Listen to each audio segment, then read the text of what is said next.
షేక్ హసీనా భారతదేశంలో ఉండి ఏవేవో వ్యాఖ్యలు చేస్తూ ఉన్నారు. ఇది సరైన వ్యవహారం కాదు, అన్ఫ్రెండ్లీ జెస్చర్ అని ఆయన ఈ మాట అన్నారు. భారతదేశంతో మైత్రికి సంబంధించినటువంటి విషయాన్ని పెంపొందించే దిశగా ఆయన ఏం మాట్లాడట్లేదు, ఒక విధమైనటువంటి బెదిరింపు చర్యగా మాట్లాడుతున్నారు. మొయిజు పాలసీస్ మొత్తానికి ఇప్పుడు ఆ దేశాన్ని నాశనం చేస్తున్నాయా, అండ్ ఇండియా అవుట్ అనే ఆయన క్యాంపెయిన్ ఏదైతే ఉందో అది ఇప్పుడు పూర్తిగా ఆ దేశానికే అశనిపాతంగా మారుతోందా అనిపిస్తోంది. భారతదేశాన్ని విస్మరించి భారత సరిహద్దుల్లో ఉన్నటువంటి అఖండ భారతంలో ఉన్నటువంటి ఏ దేశం కూడా బాగుపడలేదు. ఎవరైతే ఇజ్రాయెల్ సంబంధించిన హాస్టేజెస్ హమాస్ చేతిలో ఉన్నారో, హాస్టేజెస్ 6గురిని హమాస్ హతమార్చింది. హమాస్ ని కంప్లీట్ గా ధ్వంసం చేసి సర్వనాశనం చేసే దిశగా వెళ్తున్నాడు. నమస్తే, వెల్కమ్ టు గ్లోబల్ రౌండప్. అంతర్జాతీయ పరిణామాల్ని భారతీయ దృక్కోణంలో విశ్లేషించే చర్చా కార్యక్రమం గ్లోబల్ రౌండప్ 163వ ఎపిసోడ్ సిద్ధంగా ఉంది. ఈ వారంలో జరిగిన వార్తాంశాలపై విశ్లేషించేందుకు అంతర్జాతీయ వ్యవహారాల నిపుణులు, విశ్లేషకులు మామిడి గిరిధర్ గారు మనకు లైవ్ లో అందుబాటులోకి వచ్చారు. వారితో మాట్లాడదాం. నమస్కారం సార్. నమస్తే సాయి. నమస్తే సార్. ముందుగా వినాయక నవరాత్రి ఉత్సవాల శుభాకాంక్షలు మీకు అండ్ ప్రేక్షకులకు కూడా సార్. మనకు గణనాయకుడు, విఘ్న నాశకుడు, మన దేశంలో ఉన్నటువంటి కష్టాలని కంప్లీట్ గా దాన్ని సమస్యని పరిష్కరించి అందరికీ శాంతి ఆయన ఇస్తారని చెప్పేసి ఇక్కడ ఒక విధమైనటువంటి భవ్యమైనటువంటి భారత సంస్కృతి మళ్ళీ భాసిల్లాలని చెప్పి ఆయన ప్రార్థిద్దాం. అలాగే మన ప్రేక్షకులందరికీ కూడాను మన అభినందన. Yes sir. ఇక ఈ వారం గ్లోబల్ రౌండప్ లోకి వెళ్లే ముందు గత వారం 162వ ఎపిసోడ్ లో వచ్చిన కొన్ని కామెంట్స్ ని చూద్దాం.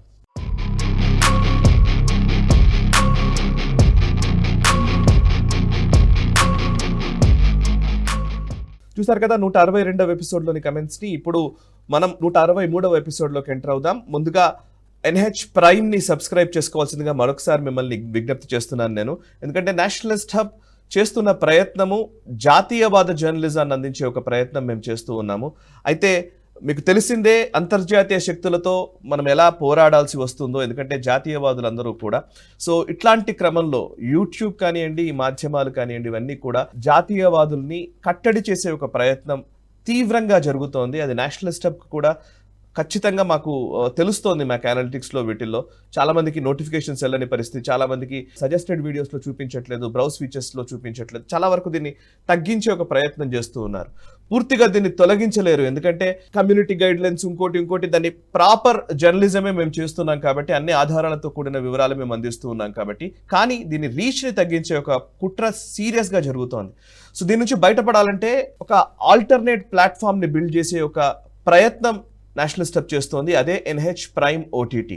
సో NH ప్రైమ్ OTTలో కూడా మీరు గ్లోబల్ రౌండప్ని అసలు ఎటువంటి అడ్వర్టైజ్మెంట్స్ లేకుండా గ్లోబల్ రౌండప్ పూర్తిగా మీరు అందులో చూడడానికి అవకాశం కూడా ఉంటుంది.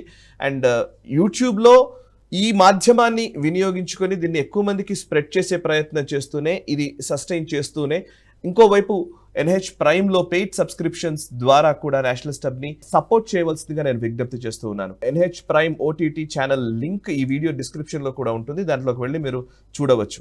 అండ్ ఇంకా అందులో విభిన్నమైనటువంటి కథనాలు, ఇంకా పరిశోధనాత్మకమైనటువంటి వీడియోల్ని మేము మీ ముందుంచాం. సో అండ్ మీ అభిప్రాయాన్ని కూడా దాని గురించి, NH ప్రైమ్ గురించిన అభిప్రాయాలను కూడా మీరు తెలియజేయవలసిందిగా నేను కోరుతూ ఉన్నాను.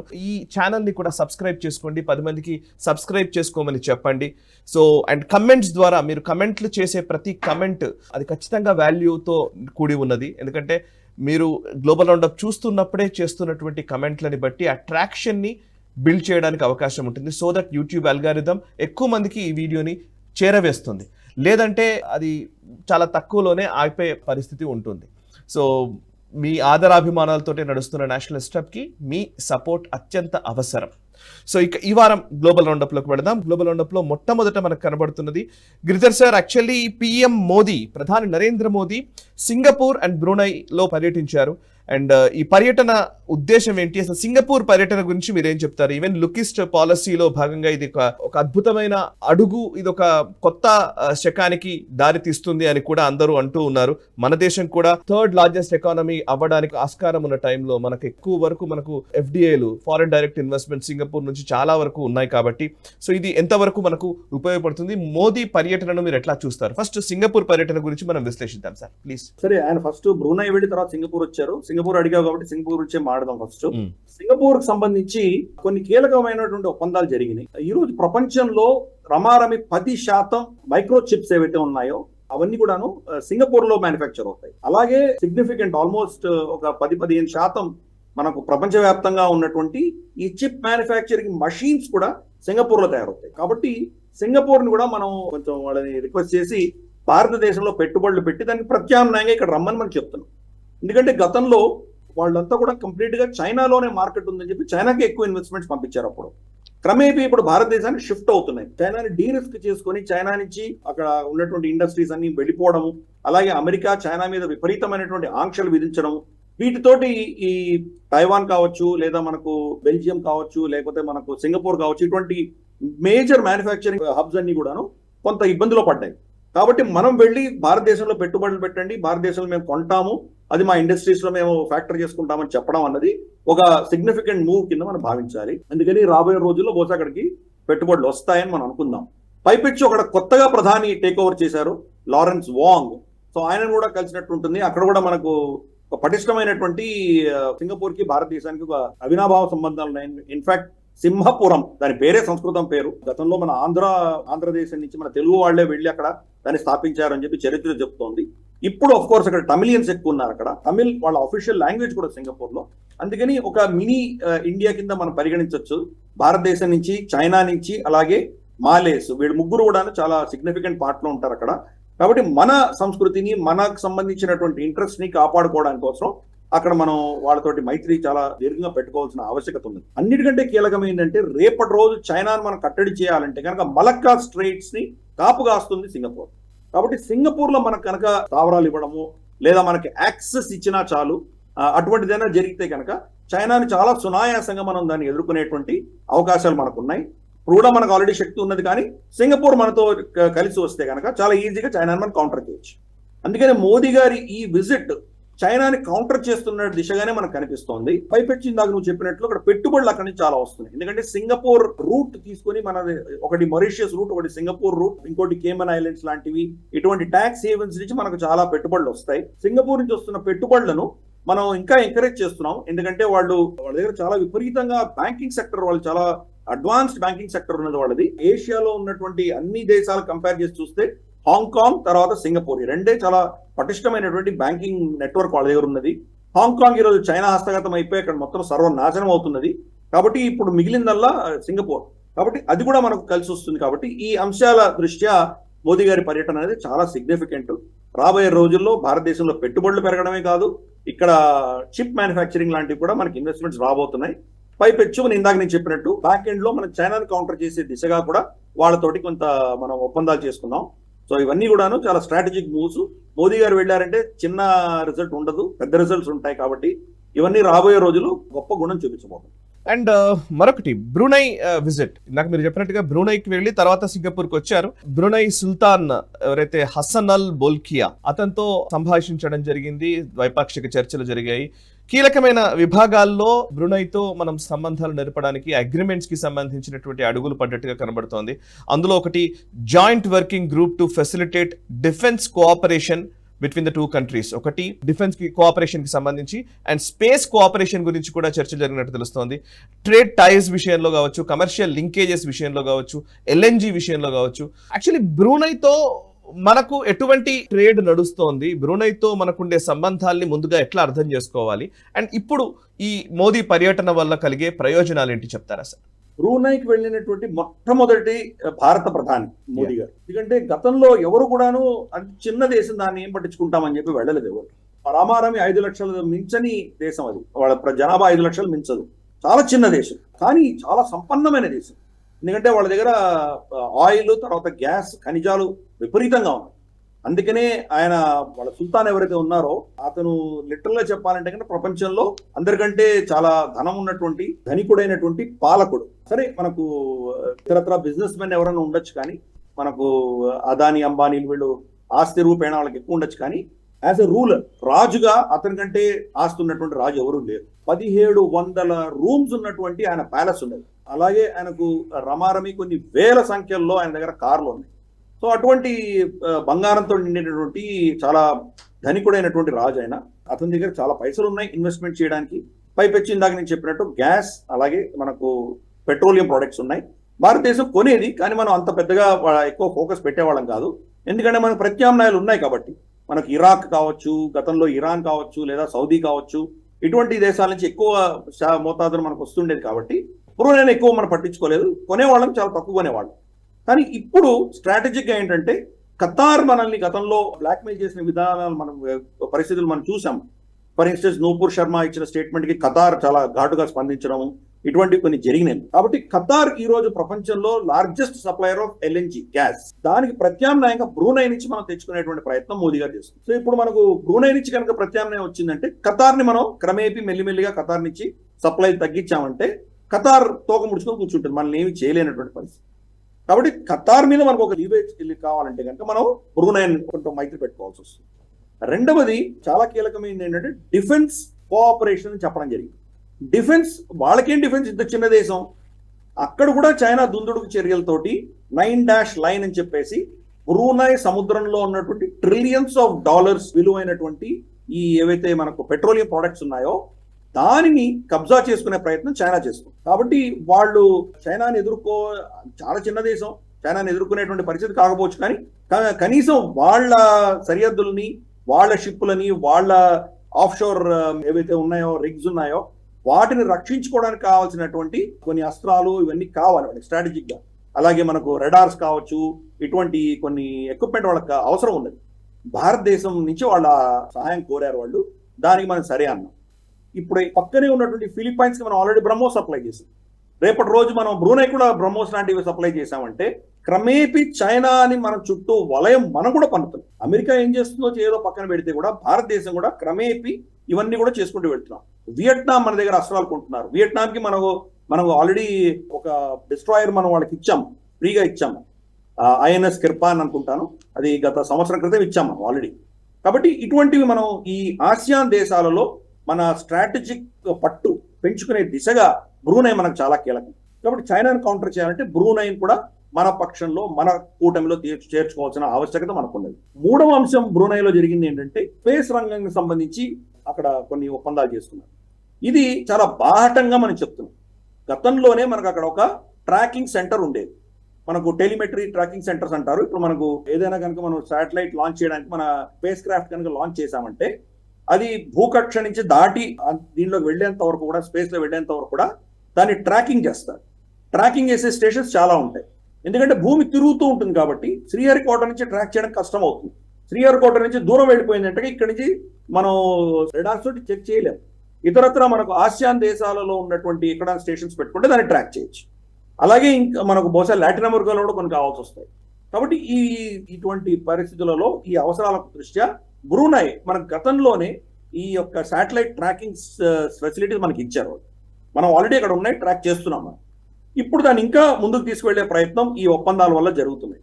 ఇది చైనాకు కూడా ఒక పెద్ద సందేశం మనం పంపిస్తున్నాం. లాటిన్ అమెరికన్ దేశాలలో చైనా యొక్క శాటిలైట్ ట్రాకింగ్ సెంటర్స్ ఏవైతే ఉన్నాయో చాలా గోప్యంగా అవి ఏం చేస్తున్నాయో చెప్పకుండా చాలా సీక్రెట్ గా దాచిపెట్టారు. ఎందుకు? అమెరికన్ శాటిలైట్స్ ని వాళ్ళు ట్రాక్ చేస్తున్నారు కాబట్టి. ఇప్పుడు మనం బ్రూనైలో మనం ట్రాకింగ్ సెంటర్ మన ఆల్రెడీ ఉన్నది, ఇంకా దాన్ని పటిష్టం చేయబోతున్నాం. దీనివల్ల చైనా శాటిలైట్స్ ని, చైనా చేస్తున్నటువంటి గతివిధులన్నింటి కూడాను మనం గమనించేటువంటి శక్తి మాకు ఉంది అని చైనాకు ఒక మెసేజ్ పంపిస్తున్నాం. అఫీషియల్ గా చెప్తున్నాం చైనా, నువ్వేంటో ఏదో షిప్పులు పంపించి శ్రీలంకకు, తర్వాత మాల్డీవ్స్ కి పంపించి మా ఇండియన్ ఓషన్ లో మమ్మల్ని ఏదో సతాయించడానికి ప్రయత్నం చేస్తున్నామేమో, పర్మనెంట్ గా మేము మీ పెరట్లోనే బ్రూనైలో మేము కూర్చున్నాము, మీరు ఏం చేస్తున్నారో మేము అబ్జర్వ్ చేస్తున్నాము అని చెప్పి చైనాకు ఒక ఘాట్ అయినటువంటి ఒక మెసేజ్ పంపించడం కూడా దీంట్లో ఒక ముఖ్య ఉద్దేశంగా మనం చూడాలి. ప్లస్ పాకిస్తాన్ లో అందరూ ఏమనుకుంటున్నారంటే ముస్లిం దేశాలన్నింటినీ కూడాను భారతదేశం తమ కూటమిలో తీసుకువెళ్తున్నారు, పాకిస్తాన్ నుంచి దూరం చేస్తున్నారు అని చెప్పి వాళ్ళు ఏడుస్తున్నారు. సరే, మరి అటువంటి పరిస్థితి అయితే మరి వాళ్ళ ప్రధానో వాళ్ళ సైన్యాధ్యక్షుడో బ్రూనైకి ఇంతవరకు ఎందుకు వెళ్ళలేదు? వెళ్ళకపోవడం వాళ్ళ ప్రాబ్లం, మన ప్రాబ్లం కాదు. మనం ఇస్లామిక్ దేశం అని చూడట్లేదు. ఇస్లామిక్ దేశం అయినా కానీ కూడా మోదీ గారు అక్కడికి వెళ్ళారు, ఒక మస్జిద్కి వెళ్ళి ఆయన వాళ్ళతో పాటు మస్జిద్ దర్శనం చేసి వచ్చినటువంటి పరిస్థితి కూడా చూసాము. ఎందుకంటే డిప్లొమసీలో ఇవన్నీ కూడా ఉండాలి. మనకు ఈ దేశాలన్నీ కూడాను మనకు ఒక విధమైనటువంటి యునైటెడ్ నేషన్స్ కావచ్చు, లేదా ఇతరత్రా మనకు ఉన్నటువంటి సమస్యలకు వీళ్ళు అడిషనల్ ఒక కూటమిగా ఏర్పడడంతో మనకు మన యొక్క శక్తి ఆసియాన్ దేశంలో కావచ్చు, లేదా గల్ఫ్ దేశాల్లో కావచ్చు, భారతదేశం యొక్క ఇంపార్టెన్స్ పెరగడము, మన మైత్రి పెరగడం, మన కూటమిలు పెరగడం వల్ల పాకిస్తాన్ లాంటి ఒక పైశాచిక దేశాలని మనం అరికట్టగలుగుతాం. ఇవన్నీ ఇన్ని అంశాలు ఉన్నాయి. ఒక్క బ్రూనై విజిట్ ఉన్నది 5 లక్షల మంది అక్కడ జనాభా, కానీ మోదీ గారు వల్ల ఇన్ని అంశాలు మనం ఒకటే దెబ్బకు మనం ఇవన్నీ సాధించగలుగుతాం. Super sir, super explanation. నిజానికి ఇప్పటి ఇట్లాంటి ఎక్స్ప్లెనేషన్ ఇంతవరకు ఎవరు ఇచ్చి ఉండరు. నిజంగా నేషనలిస్ట్ అప్ చేసుకున్న అదృష్టం మీరు మాట్లాడడము, అండ్ ఈవెన్ తెలుగు ప్రేక్షకులకి చాలా విషయాలు మీరు చెప్తున్నందుకు first thank you very much. Brunei గురించి ఇంత విషయాలు ఉన్నాయన్నది చాలా మందికి అసలు ఎవరు దాన్ని పట్టించుకోలేదు. ఈవెన్ మనం పపువా న్యూగిని ఆ టైంలో కూడా మనం మాట్లాడాం. మీరు ఇచ్చిన ఇన్ఫర్మేషన్ నిజంగా ఇప్పటికి నాకు గుర్తుంది. సో ఇక నెక్స్ట్ అంశంలోకి వెళ్తాం సార్. బంగ్లాదేశ్ నుంచి ఒక కీలకమైన అంశం వచ్చింది. అదేంటంటే పీటీఐకి ఇచ్చిన ఇంటర్వ్యూలో మొహమ్మద్ యూనస్ ఎవరైతే chief adviser to the interim government ఎవరైతే ఉన్నారో ఇప్పుడు బంగ్లాదేశ్ కి సంబంధించి, ఆయన పీటీఐకి ఒక ఇంటర్వ్యూ ఇచ్చారు. ఇంటర్వ్యూలో షేక్ హసీనా భారతదేశంలో ఉండి ఏవేవో వ్యాఖ్యలు చేస్తూ ఉన్నారు, ఇది సరైన వ్యవహారం కాదు, అన్ఫ్రెండ్లీ జెస్చర్ అని ఆయన ఈ మాట అన్నారు. అండ్ భారతదేశంతో సత్సంబంధాలు కావాలని మేము కోరుకుంటున్నాం అంటూనే ఆయన ఒక స్టేట్మెంట్ ఇచ్చారు. No one is comfortable with her stands there in India because we want her back to try her. She is there in India and at times she is talking which is problematic. Had she been quiet, we would have forgotten it. People would have also forgotten it as she would have been in her own world. And ఆమె ఏది పడుతుందే మాట్లాడుతూ ఉండడం వల్ల మాకు ఇబ్బంది అవుతుంది. ఆమె మాట్లాడకుండా ఉండడం అవసరము. అండ్ మేము ఆమెని ఎక్స్ట్రాడిట్ చేయమని చెప్పేసి అడిగే వరకు ఆమె మాట్లాడకుండా ఉండడం కరెక్ట్ అని. అంటే యాక్చువల్లీ మీరు మాట్లాడితే మేము ఎక్స్ట్రాడిట్ చేయమని అడుగుతాము, అఫీషియల్లీ అడుగుతాము అని చెప్పినట్టుగానే ఉంది. దీన్ని ఎట్లా అర్థం చేసుకోవాలి? How do you read it sir? అంటే ఈ రోజు మొహమ్మద్ యూనుస్ అన్నటువంటి వ్యక్తి భారత వ్యతిరేక శక్తులు, కట్టర్ ఇస్లామిక్ శక్తుల మద్దతుతోటే ఆయన ఈ రోజు ఆ పదవిలో ఉన్నారు. కరెక్ట్. అతన్ని కోరుకుని అక్కడ పెట్టింది వాళ్లే. మనకు జమాతే ఇస్లామీ కావచ్చు, లేదా బిఎన్పి ఖలీదా జియా పార్టీ కావచ్చు, వీళ్ళందరూ కూడాను భారతదేశానికి వ్యతిరేకంగా ఉన్నటువంటి శక్తులే. ఇన్ఫాక్ట్ జమాతే ఇస్లామీ అయితే కంప్లీట్ పాకిస్తాన్ కు ఒత్తాసు పలికేటువంటి పార్టీ అది. సో అటువంటి వాళ్ళ మద్దతుతోటి, శక్తితోటి ఆయన ఉన్నారు కాబట్టి ఆబ్వియస్లీ వాళ్ళ బాణే వినిపిస్తున్నారు ఆయన. అంటే ఇది భారతదేశంతో మైత్రికి సంబంధించినటువంటి విషయాన్ని పెంపొందించే దిశగా ఆయన ఏం మాట్లాడట్లేదు. ఒక విధమైనటువంటి బెదిరింపు చర్యగానే మాట్లాడు. పైపెచ్చు ఆయన ఇచ్చిన స్టేట్మెంట్ కూడా ఏంటంటే, ఈవెన్ మోదీ గారు కూడా ఇదే చెప్పాను, ఇక్కడ మత ఘర్షణలు జరగట్లేదు, హిందువుల మీద జరిగిన దాడులన్నిటికీ వెనకాల కారణం ఏంటంటే హిందువులు ఎక్కువ శాతం అవామీ లీగ్కి సపోర్ట్ చేశారు కాబట్టి ఒక పొలిటికల్ అటాక్స్ జరిగినాయి కానీ మతపరంగా జరగలేదు అని ఒక స్టేట్మెంట్ ఇచ్చారు. చాలా అతి దారుణమైన స్టేట్మెంట్ ఇది. ఒక విధమైనటువంటి అల్ తకియా అంటారు ఇస్లాంలో. అంటే మీరు మీ శత్రువుని మోసంతో మీరు జయించవచ్చు, అబద్ధాలు చెప్పినా తప్పు లేదు అన్నటువంటి ఒక సిద్ధాంతం ఇస్లాంలో ఉన్నది. దాన్ని అల్ తకియా అంటారు. దాన్ని వాడుతున్నారు మొహమ్మద్ యూనుస్. మనం చూస్తే కనుక యాక్చువల్గా అక్కడ వీడియోస్ అన్ని ప్రత్యక్షంగా ఉన్నాయి మన దగ్గర. హిందూ గుళ్ళని ఎలా ధ్వంసం చేస్తున్నారు, హిందువులను ఎలా గోచకోత కోస్తున్నారు. మొండల్ అని చెప్పేసి ఒక చిన్న అబ్బాయిని వాళ్ళు లించింగ్ చేసి చంపారు. ఎందుకు? తన ధర్మాన్ని వాళ్ళు వ్యతిరేకిస్తూ హేళన చేస్తుంటే తన ధర్మాన్ని దాన్ని సమర్థిస్తూ అతను మాట్లాడినందుకు అతన్ని అందరూ కలిసి చంపుతుంటే సైన్యం దగ్గర ఉండి చూస్తుంది కానీ ఏం చేయలేదు. ఇటువంటి ఎన్నో దృశ్యాలు మనకు అక్కడ కనిపిస్తున్నాయి. దాని పైపెచ్చు అక్కడ మనం చూస్తే కనుక దంజాలు, యజ్ఞోపవీతాలు కట్ చేసి వాళ్లకు ఫ్లడ్ రిలీఫ్ ఇస్తున్నారు. స్త్రీల పుస్తెలు కట్ చేసి వాళ్లకు ఫ్లడ్ రిలీఫ్ ఇస్తున్నారు. అంటే ఫ్లడ్ రిలీఫ్ తిండి తినడా కూడా తిండి మీకు కావాలంటే కానీ మీరు హిందుత్వం వదిలేసి ముస్లిం చేరితేనే ఇస్తామన్నటువంటి ఒక కట్టర్ ఇస్లామిక్ మూవ్మెంట్ అక్కడ జరుగుతున్నా మొహమ్మద్ యూనుస్ మాత్రం ఏం జరగట్లేదు అన్నటువంటి ఒక పంథాలో ఆయన వెళ్ళారు. గతంలో మనకు షేక్ హసీనా ఉన్నంత కాలం కూడా ఆవిడ మళ్ళీ పదవి ప్రమాణం తీసుకొని చేసిన తర్వాత మొట్టమొదటి విజిట్ ఎప్పుడు కూడాను భారతదేశానికి వచ్చేది. మొహమ్మద్ యూనుస్ ఈసారి మొట్టమొదటి ట్రిప్ అమెరికాకు వెళ్తుంది. అంటే ఈరోజు ఎవరి శక్తి వల్ల అతను అక్కడ ఉన్నాడో మనకు స్పష్టంగా అర్థమవుతుంది. అంటే ఇది అమెరికా ఇక్కడ ప్రభుత్వాన్ని మార్పిడి చేసింది అని షేక్ హసీనా చెప్పిన దాంట్లో బలం మనకు స్పష్టంగా కనిపిస్తుంది. తప్పకుండా ఇది భారతదేశానికి కూడా ఒక విధమైనటువంటి ఛాలెంజ్ ఏది. మీరు ఆవిడని మీ దగ్గర ఉంచుకోదలుచుకుంటే ఆవిడని మాట్లాడివ్వకుండా ఉంచండి అని చెప్పేసి మనకు కూడా ఒక వార్నింగ్ లాంటిది ఇస్తున్నారు వాళ్ళు. మనం ఏంటంటే పెద్దగా అనౌన్స్ చేయకుండా క్వైట్ గా మనం చేసేది మనం చేస్తున్నాము. ఫర్ ఇన్స్టెన్స్ అదానీ పవర్ వాళ్ళకి బంగ్లాదేశ్కి చాలా సిగ్నిఫికెంట్ అమౌంట్ ఆఫ్ పవర్ ఇస్తుంది.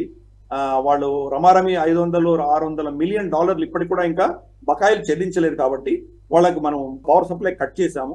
అలాగే ఇతరత్రా మెల్లిమెల్లిగా ఒకటొకటి వాళ్ళకి వెళ్ళవలసినవన్నీ కట్ చేసుకుంటూ వెళ్తాము.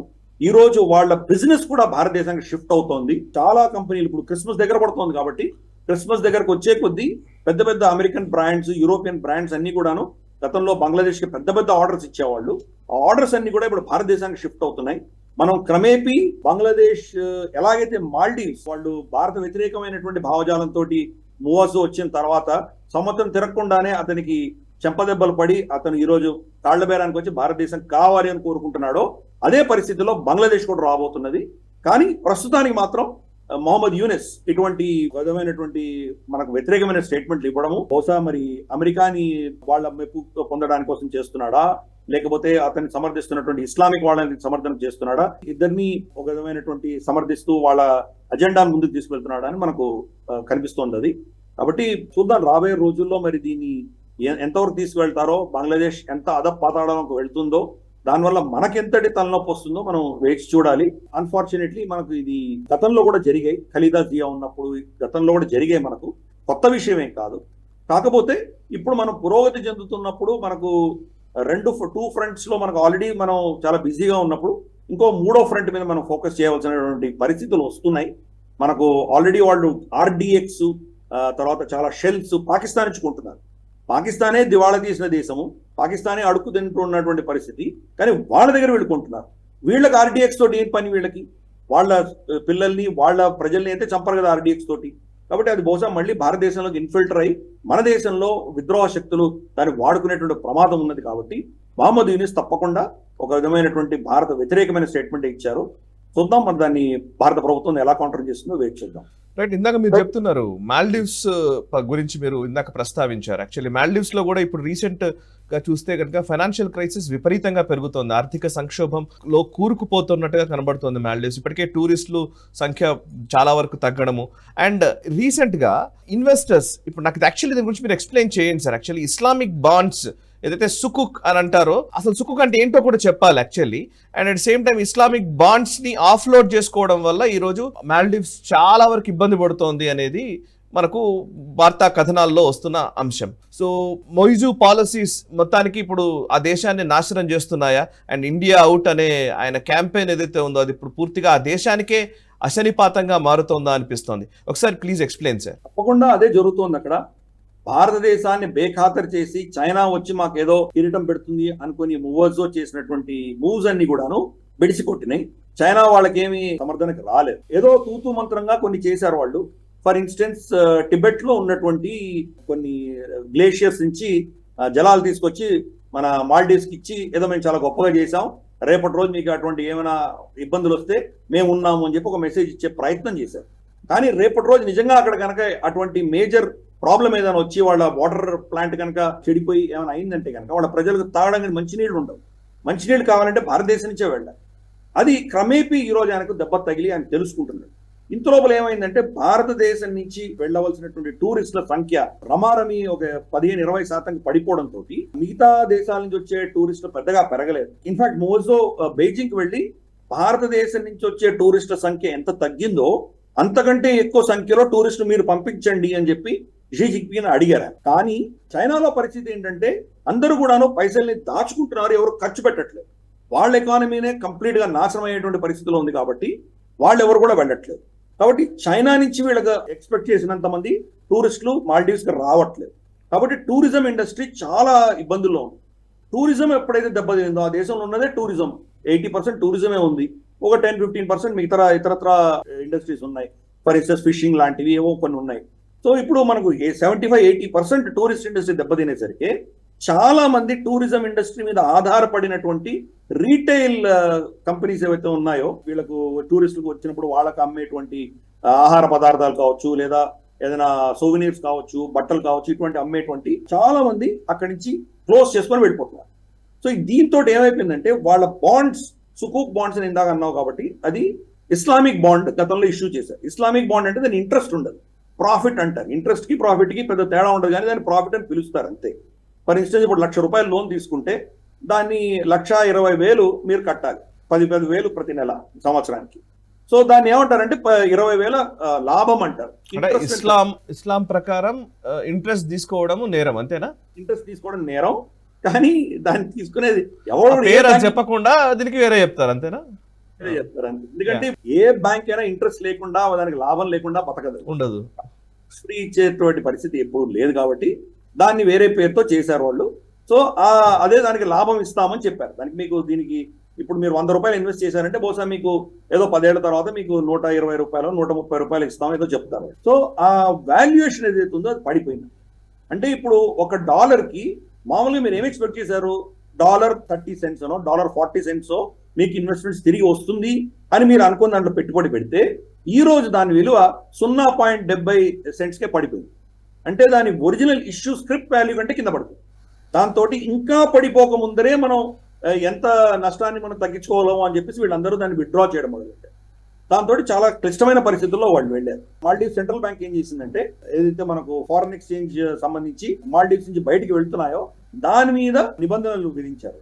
అంటే రోజుకి ఇంతకంటే ఎక్కువ మీరు దీన్ని ట్రాన్స్ఫర్ చేయడానికి వీలు లేదు అని దాని మీద ఎప్పుడైతే పెట్టారో రూల్ పెట్టంగానే ఇంకా ప్రపంచవ్యాప్తంగా దాని మీద ఇంకా భయం అన్నది పెరిగింది ప్రజలకి అందరికి కూడా, ఇన్వెస్టర్స్కి అందరికీ.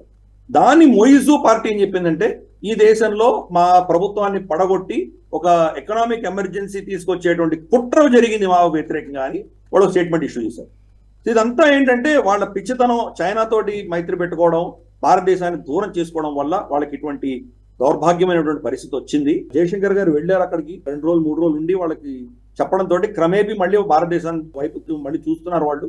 అక్టోబర్ వచ్చే నెలలో వాళ్లకు ఫస్ట్ ఇన్స్టాల్మెంట్ దాంట్లో సుగుకు సంబంధించింది పే చేయాల్సి ఉంది. చూద్దాం వాళ్ళు పే చేయగలరా లేదా డిఫాల్ట్ చేస్తారా చూడాలి. డిఫాల్ట్ నుంచి తప్పించుకోవాలంటే మళ్ళీ భారతదేశం దగ్గర వచ్చి అడుక్కు తప్పదు. ఎందుకంటే చైనాని అడిగితే చైనా ఇవ్వట్లేదు, శ్రీలంకకి ఇవ్వలేదు, పాకిస్తాన్కి ఇవ్వలేదు, మాల్డీవ్స్ కూడా ఇవ్వదని నేను అనుకుంటున్నాను. కాబట్టి గతి లేని పరిస్థితిలో మళ్ళీ భారతదేశం దగ్గరికి వచ్చి వాళ్ళు అర్థించేటువంటి పరిస్థితి వస్తున్నది. భారతదేశాన్ని విస్మరించి భారత సరిహద్దుల్లో ఉన్నటువంటి అఖండ భారతంలో ఉన్నటువంటి ఏ దేశం కూడా బాగుపడలేదు. భారతదేశంతో మైత్రి ఉండి భారతదేశంతో సత్సంబంధాలు ఉన్న దేశాలు మాత్రమే ఈరోజు శాంతిగా ఉన్నాయి. ఆ విషయం వాళ్ళు అర్థం చేసుకోవాలి. మనం ఏం చేసినా చేయకపోయినా ఒక తల్లి లాంటిది కాబట్టి భారతదేశం దీన్ని విస్మరిస్తే వాళ్ళు ఎలా నష్టపోతున్నారో మాల్డీవ్స్ లో కూడా మనం ఈరోజు చూడవచ్చు. రైట్. మరోవైపు నేపాల్, మనకు యాక్చువల్లీ మన భారతదేశానికి ఆనుకుని ఉన్నటువంటి ఇరుగు పొరుగు దేశాలన్నింటిలోనూ సమస్యలే కనబడుతున్నాయి సార్. బంగ్లాదేశ్ ఇప్పుడు ఎట్లాంటి పరిస్థితులు ఉందో మనకి ఇందాక మీరు కూడా చెప్పారు. అటు మయన్మార్లో అట్లాంటి పరిస్థితి కనబడుతోంది. ఇటు నేపాల్లో కూడా ఇప్పుడు వాళ్ళు కూడా చిరాకు పెట్టే ప్రయత్నాలు కంటిన్యూ చేస్తూనే ఉన్నారు. సో నేపాల్ సెంట్రల్ బ్యాంక్ ఏదైతే ఉందో వాళ్ళ బ్యాంక్ నోట్స్ పైన భారత భూభాగాలైన కాలాపాని, లిపులేక్, లింపియాధురా వీటిని వాళ్ళ మ్యాప్లో క్లెయిమ్ చేసుకుంటూ వీటిని కూడా కలిపినటువంటి మ్యాప్ని కరెన్సీ నోట్ల పైన పెట్టే విధంగా ఒక ప్లాన్ చేస్తున్నట్టుగా తెలుస్తోంది. వాళ్ళు ఆల్రెడీ దానికి నిర్ణయం తీసుకున్నట్టుగా కనబడుతోంది. సో ఇప్పటికే నేపాల్ మనం ఇంతకుముందు చాలాసార్లు మాట్లాడాము. ఈవెన్ మీరు నేపాల్ బార్డర్లో కూడా మీరు వెళ్ళొచ్చారు మొన్న ఈ మధ్యనే. సో ఏవైతే కొన్ని ప్రాంతాలు ఉన్నాయో ఆ లిపులేక్, కాలాపాని, లింపియాధురా వీటి గురించి మనం ఇంతకుముందు కూడా అనేకసార్లు డిస్కస్ చేశాము. నేపాల్ని మధ్యలో పెట్టుకొని చైనా ఎలా కుట్ర చేస్తోంది అనే విషయం గురించి కూడా మీరు మాట్లాడారు. సో ఇప్పుడు ఈ బ్యాంక్ నోట్స్ పైన పెట్టడాన్ని మీరు ఎట్లా చూస్తారు? మనకు బ్రిటిష్ వాళ్ళు నేపాల్ రాజ్యానికి మధ్యలో జరిగినటువంటి యుద్ధాల తర్వాత వాళ్ళ సరిహద్దులని వాళ్ళిద్దరు ఒప్పందం ద్వారా నిర్ణయించుకున్నారు. ఆ నిర్ణయం ప్రకారం కాళీ నది ఏదైతే ఉందో అది బ్రిటిష్ ఇండియాకి నేపాల్కి మధ్యలో సరిహద్దు కింద పశ్చిమ భాగాన నిర్ణయం జరిగింది. ఈస్ట్ సైడ్ వచ్చేసి తీస్తా నది దాని యొక్క బార్డర్ కింద నిర్ణయం జరిగింది. సో ఇప్పుడు కాళీ నది అన్నది యాక్చువల్ నది ఎక్కడ ఉందో అక్కడ డిస్ప్యూట్ లేదు. కానీ దీని ఆరిజిన్స్ ఎక్కడైతే ఉన్నాయో, దీని ఉద్గమ స్థానం ఎక్కడ ఉందో దాంట్లో మనకు హిమాలయాల్లో అన్ని మారుతూ ఉంటాయి కదా, నదుల యొక్క కోర్సెస్ మారుతూ ఉంటాయి క్రమేపీ. అప్పటికి ఇప్పటికి కొన్ని మార్పులు జరిగినాయి. ప్లస్ పైపెచ్చు ఎక్కడైతే ఇది ఉద్గమ స్థానం ఉన్నదో దాంట్లో డిస్ప్యూట్స్ ఉన్నాయి. ఎందుకంటే అక్కడ ఉన్నటువంటి 2 ఉపనదుల పేరు కూడా కాళీనే అంటారు వాళ్ళు. దాంతో కార్టోగ్రఫీ ఏదైతే బ్రిటిష్ కార్టోగ్రఫీ ఉందో దాని ప్రకారం మనము కొన్ని ఆల్మోస్ట్ 100 సంవత్సరాల పైబడి ఈ కాలాపాని ప్రాంతం నుంచి మనం భారత భూభాగం కింద మనం పరిగణించాం. నేపాల్ ఇంతవరకు దాని గురించి ఆక్షేపణ చెప్పలేదు. కానీ కేపీ శర్మ ఓలీ గతంలో అతను ప్రధానిగా ఉన్నప్పుడు చైనా ప్రోద్బలంతో ఈ ప్రాంతం మాది అని ఒక డిస్ప్యూట్ అదే పనిగా అతను లేవనెత్తాడు. లేవనెత్తిన తర్వాత పార్లమెంట్లో దాని రెజల్యూషన్ కూడా పాస్ చేయించాడు. ఒక్కసారి పార్లమెంట్లో పాస్ చేయించిన తర్వాత ఇది మా భూమి కాదు అని చెప్పేటువంటి పరిస్థితి అక్కడ ఎవడైనా పొలిటీషియన్ చేయగలడా? ఇది పరిస్థితి. రేపటి రోజు మనం కనుక అక్సై చైన్ మాది కాదు, పర్వాలేదు చైనాకి ఇచ్చేస్తున్నాము అని ఏ పార్టీ అయినా రాబోయే కొన్ని దశకాలుగా ఎవరైనా చెప్పగలరా? భారతదేశంలో ఏ పొలిటికల్ పార్టీ కూడా చెప్పలేదు. అదే పరిస్థితి ఈరోజు నేపాల్లో కూడా ఉన్నది. కాబట్టి ఏ పార్టీ అక్కడ అధికారంలోకి వచ్చినా కానీ కూడా ఆ రెజల్యూషన్ ని మళ్ళీ తిరగరాయలేనటువంటి పరిస్థితి ఈరోజు చూస్తున్నాం. ప్రచండ వచ్చినప్పుడు కూడా దాన్ని తిరగలాయకపోయాడు. ఇప్పుడు ప్రచండ దిగిపోయి మళ్ళీ కేపీ శర్మ ఓలీ రావడంతో మళ్ళీ ఈ అంశాన్ని ముందుకు తీసుకురావడం అనేది జరిగింది. గతంలో వాళ్ళ 10 రూపాయల నేపాలీ 10 రూపాయల నోట్లో ఈ ప్రాంతాలన్నీ వాళ్ళ నోట్లో దాంట్లో మ్యాప్ కింద వాళ్ళు ఇది చూపించుకున్నారు. ఇప్పుడు ఇతరత్ర వాళ్ళ ఏవేవైతే మన రూపాయి నోట్లు ఉన్నాయో అన్నిటి మీద కూడా ఇదే మ్యాప్ పెట్టే దిశగా వాళ్ళు నిర్ణయం చేశారు. నువ్వు చెప్పినట్టు కరెక్ట్. నేను యాక్చువల్గా వెళ్ళాను అక్కడికి. ఈ ప్రాంతంలోనే మనకు ఓంకార పర్వతం ఉన్నది. అక్కడ ఓంకార పర్వతం దగ్గర నుంచి జస్ట్ ఒక 9 మైళ్ళ దూరంలో వెళ్తే కనుక భారత సరిహద్దుల్లో నుంచే మనం కైలాష్ దర్శనం చేసుకోవచ్చు. అన్ఫార్చునేట్లీ నేను వెళ్ళినప్పుడు ఇంకా అది ఓపెన్ చేయలేదు భారత ప్రభుత్వం. బహుశా రోడ్ బాగాలేదో మరి సెక్యూరిటీ దృష్ట్యానో చైనీస్ తోటి ఘర్షణ వల్లనో అది ఓపెన్ చేయలేదు. కానీ అక్కడ మాత్రం మనకు ఓంకార పర్వతం మాత్రం మనం దర్శనం చేసుకోవడానికి మనం ఈరోజు వెళ్ళవచ్చు. కొన్ని నిబంధనలు ఉన్నాయి, దానికి కొంచెం క్లియరెన్సెస్ కావాలి. డార్చులా నుంచి అక్కడికి వెళ్తే కనుక మనకు ఓంకార పర్వతం దర్శనం అవుతుంది. ఓంకార పర్వతం దాటిన తర్వాత మనకు లిపు లేక్ పాస్ వస్తుంది. దాని పక్కనే దాని దగ్గరలోనే లింపియా దూరం ఉంటుంది. కాలాపాని నుంచి మొదలవుతాయి ఇవన్నీ కూడా. కాలాపానీలో ఉన్నటువంటి అమ్మవారి గుడి ఎదురుగా వ్యాస గుఫ కూడా ఉంటుంది. ఇదంతా కూడాను మనం బ్రిటిష్ వాళ్ళ అధీనంలో ఉన్నటువంటి ప్రాంతాలు. అప్పటి నుంచి మనకు అది దత్తతలో వచ్చింది కాబట్టి దీన్ని మనం మన భూభాగం కిందనే గత 80 దశకాలుగా దాన్ని అట్లే క్లెయిమ్ చేస్తున్నాము. సడన్ గా ఈ రోజు మనతో పేచి పెట్టుకోవడానికి వాళ్ళు చైనా ప్రోద్బలంతో వాళ్ళు చేశారు. ఇన్ఫాక్ట్ నేను వార్నింగ్ ఇస్తున్నాను. నేను 2049 లోపు నేపాల్ని కంప్లీట్ గా చైనా ఆక్రమించుకునేటువంటి పరిస్థితులు రాబోతున్నాయి. మనకు నేపాల్కి మధ్యలో సెక్యూరిటీ ఒప్పందం లేదు, ఓపెన్ బార్డర్స్ ఉంది. సెక్యూరిటీ ఒప్పందం లేదు కాబట్టి భూటాన్కి మనకు సెక్యూరిటీ ఒప్పందం ఉంది, కానీ నేపాల్తో లేదు. వాళ్ళు బెల్ట్ అండ్ రోడ్ ఇనిషియేటివ్ పేరిట 4 lane road almost mount Everest పక్క నుంచి వాళ్ళు లాసా టు కాఠ్మండు వేస్తున్నారు. అది కనుక ఒకసారి తయారైంది. మైత్రి అని చెప్తూనే ఒకరోజు సడన్ గా వాళ్ళ పిఎల్ఏ వచ్చి కాఠ్మండులో తిష్ట వేసుకుని దాన్ని ఆక్రమించుకున్నారంటే దాన్ని ఎదిరించేటువంటి శక్తి ఈ రోజు నేపాల్కి లేదు. కాబట్టి అది సడన్ గా చేతిలోకి వెళ్ళిపోయేటువంటి ప్రమాదం ఉన్నది. 2049 వాళ్లకు శతాబ్దం అవుతుంది కాబట్టి, వాళ్ళ చైనాని కబ్జా చేసుకున్నటువంటి శతాబ్దం అవుతుంది కాబట్టి కమ్యూనిస్ట్ పార్టీ ఆఫ్ చైనా 100 సంవత్సరాలు పూర్తి అవ్వక ముందరే నేపాల్ని కబ్జా చేసుకుంటుంది. అందుకనే ముందస్తుగానే ఇవన్నీ చేస్తుంది. రేపటి రోజు వాళ్ళు నేపాల్ని కబ్జా చేసుకున్న తర్వాత దీని మీద కూడా వాళ్ళు క్లెయిమ్ పెట్టబోతుంది. కాబట్టి ఇదంతా కూడా చైనా అజెండా కింద మనం భావించాలి. చైనా యొక్క తొత్తుగా వ్యవహరిస్తున్నాడు కేపీ శర్మ ఓలీ.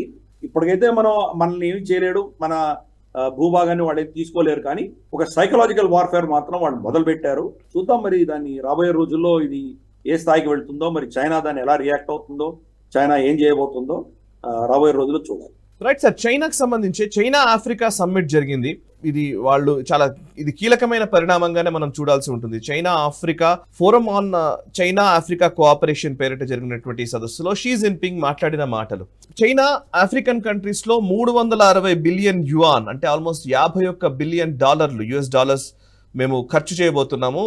30 ఇన్ఫ్రాస్ట్రక్చర్ ప్రాజెక్ట్స్ కి మేము అంకురార్పణ చేయబోతున్నాము. అండ్ దీనివల్ల సుమారు 1 మిలియన్ జాబ్స్ ఆఫ్రికన్ కంట్రీస్లో రాబోతున్నాయి అని ఆయన చెప్తున్నారు. అండ్ యాక్చువల్లీ చైనా ఆఫ్రికా మీద దృష్టి సారించడాన్ని ఎట్లా చూస్తారు? ఇది ఆఫ్రికన్ దేశాలని మళ్ళీ తన గుప్పిట్లోకి తీసుకునే ఒక ప్రయత్నం జరుగుతున్నట్టుగా స్పష్టంగా అర్థమవుతోంది. ఇందాక మీరు BRI గురించి కూడా చెప్పారు. అండ్ ఆఫ్రికా సమ్మిట్ని ఎట్లా విశ్లేషిస్తారు చెప్తారా?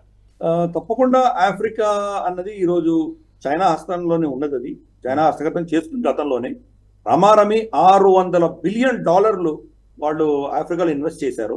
దానివల్ల ఆఫ్రికన్ దేశాలు ఎవరికి పెద్దగా లాభం లేదు.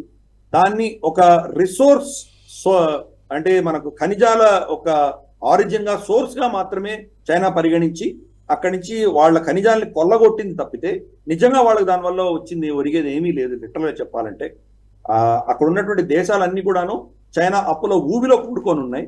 గతంలో వాళ్ళు ఖర్చు పెట్టిన సో కాల్డ్ $600 బిలియన్ కంపేర్ చేసి చూస్తే కనుక ఇప్పుడు అతను ఆఫర్ ఇస్తున్నది $51 బిలియన్.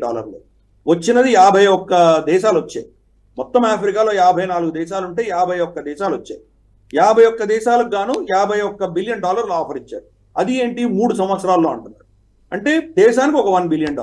$1 బిలియన్ వాళ్ళకు దేనికి పనికి వస్తుంది? అక్కడ ఆల్రెడీ ఇంత డీప్ గా అప్పుల ఊబిలో కూడుకొని ఉన్న దేశాల పరిస్థితి ఏంటి? గతంలో కెన్యా మనకు నైరోబీ ఎయిర్పోర్ట్ ని చైనా హస్తగతం చేసుకుంది కొన్ని రోజులు. ఇంటర్నేషనల్ ఎయిర్పోర్ట్ ఆ దేశంలోకి ఎంటర్ అవ్వాలంటే చైనా పర్మిషన్ తీసుకోవాల్సిన దౌర్భాగ్య పరిస్థితి అప్పుడు గతంలో ఉండింది. ఎందుకంటే ఈ దేశాలన్నీ చైనా దగ్గర నుంచి అప్పులు తీసుకొని ఆ అప్పుల ప్రాజెక్ట్స్ ఏవైతే ఉన్నాయో దాన్ని ఎందుకు అక్కరకు రాకుండా తయారయ్యాయి. ఇన్ఫాక్ట్ కెన్యా, ఉగాండా దగ్గర ఆ ప్రాంతంలో వీళ్ళు వేసినటువంటి ఒక హైవే ఏదో ఒక అడవిలో వెళ్ళి మధ్యలో ఆగిపోతుంది. ఎందుకు వెళ్ళింది, ఎందుకు వేశారు, ఎవరికి తెలియదు. దాన్ని ఎవరో పైసలు ఇచ్చారు, ఎవరినో కొనుక్కున్నారు, ఇవన్నీ చేశారు. అయినా కానీ కూడా వీళ్ళు క్రమేపీ అస్తవ్యస్తమైన పరిస్థితుల్లో ఉన్నప్పుడు మళ్ళీ అమెరికా కానీ ఇతరత్ర బహుశా భారతదేశం కానీ వీళ్ళు వెళ్ళి అక్కడ వాళ్ళని వాళ్ళ సైడ్కు మళ్లించుకునేటువంటి ప్రయత్నం చేస్తున్నారు. కాబట్టి మళ్ళీ ఆఫ్రికాని వాళ్ళ కూటమి నుంచి జారిపోకుండా చూసే ప్రయత్నం ఈరోజు షీ జిన్పింగ్ చేస్తుంది. మనం చూసాము, మనకు ఏదైతే G20 సమ్మిట్ జరిగిందో భారతదేశంలో, దాంట్లో మనం ఆఫ్రికాని దాంట్లో సభ్యులుగా ఒక సభ్యత్వం ఇస్తూ పర్మనెంట్ గా దాన్ని వాళ్ళని ఆహ్వానించి భారతదేశమే వాళ్లకు సభ్యత్వం ఇచ్చే దిశగా మనం ప్రయత్నం చేశాము. దాంట్లో సక్సెస్ కూడా అయ్యాము. మోదీ గారే అతన్ని ఆఫ్రికన్ యూనియన్ ప్రెసిడెంట్ ని అక్కడ ఆహ్వానించి పూర్ణ సభ్యత్వం ఆయనకి ఇప్పించినటువంటి దృశ్యాలు మనం చూసాము. భారతదేశం చేతిలోకి వీళ్ళు వెళ్ళిపోతున్నారనే భయం చైనాలో ఉన్నది కాబట్టి వాళ్ళకు మన వ్యతిరేకంగా వాళ్ళు ప్రయత్నాలు చేస్తారు. అలాగే ఈ కీలకమైన సమయంలో అమెరికా రెండు విషయాలు, ఒకటి వాళ్ళు ఇజ్రాయెల్ యుద్ధంలో కావచ్చు, యుక్రెయిన్ యుద్ధంలో కావచ్చు చాలా సతమతం అవుతున్నారు, బిజీగా ఉన్నారు.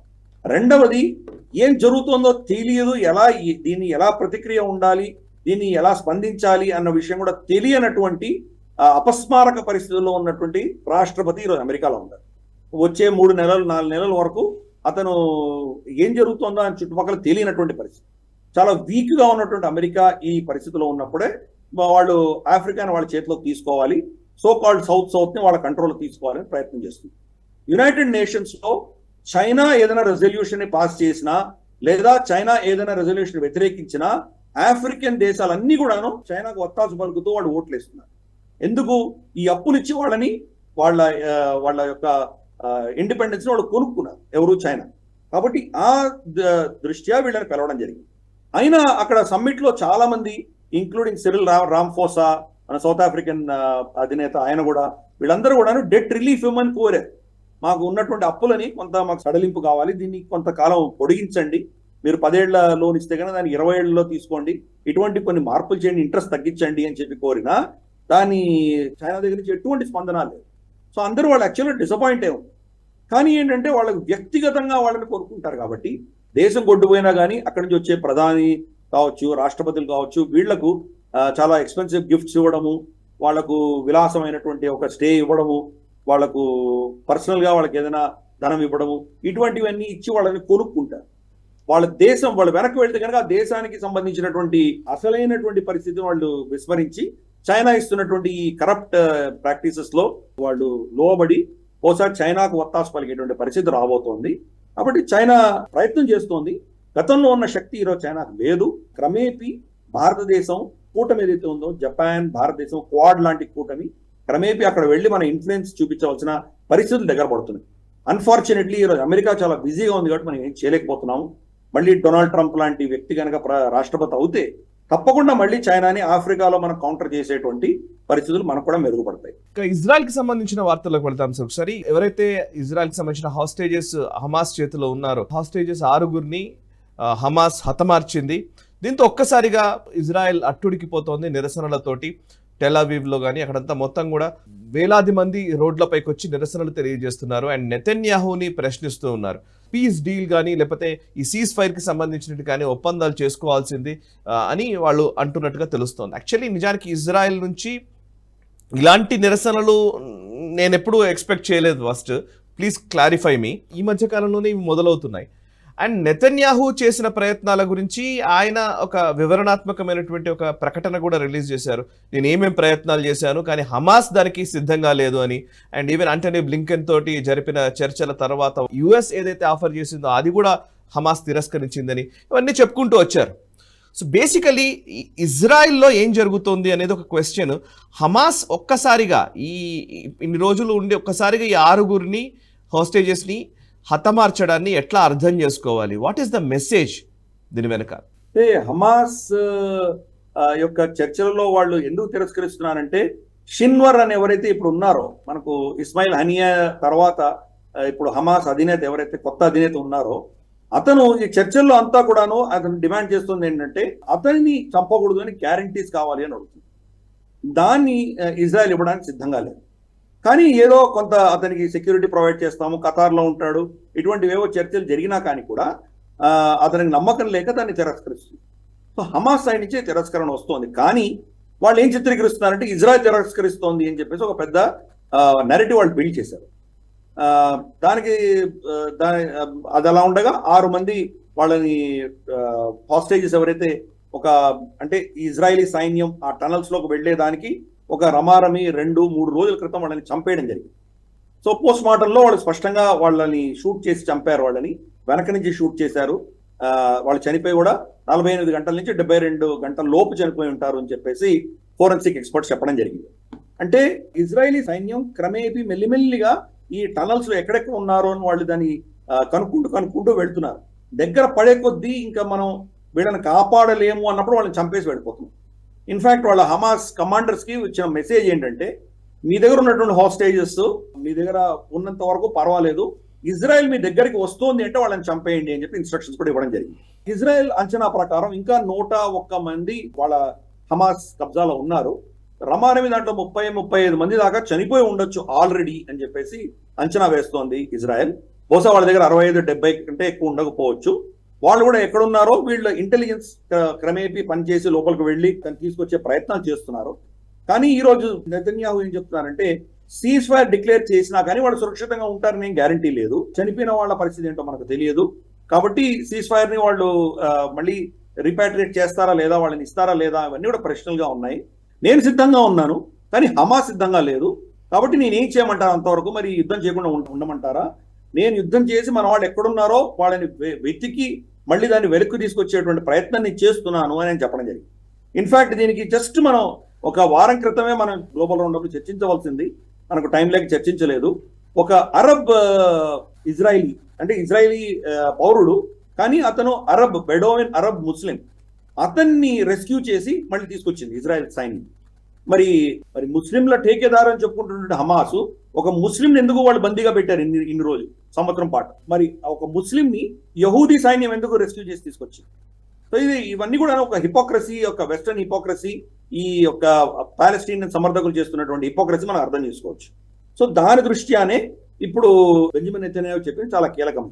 5 లక్షల మంది పైబడి టెల్ అవీవ్ లో కానీ, లేదా మనకు వాళ్ళ జెరూసలేంలో కానీ, ఇతరత్ర హెబ్రాన్ లో కానీ, వాళ్ళ మేజర్ సిటీస్ లో అంతా కూడాను డెమాన్స్ట్రేషన్స్ చేయడం జరిగింది. గతంలో కూడా మనకు చూసాం మనం, వాళ్ళ లీగల్ సిస్టాన్ని చేంజ్ చేయడానికి కొంత చట్టాలను సవరణలు తీసుకొచ్చే ప్రయత్నం బెంజమిన్ నెతన్యాహు చేస్తే అప్పుడు కూడా ఇదే పెద్ద మోతాదున వీధుల్లోకి వచ్చి వాళ్ళందరూ నిరసనలు తెలిపారు.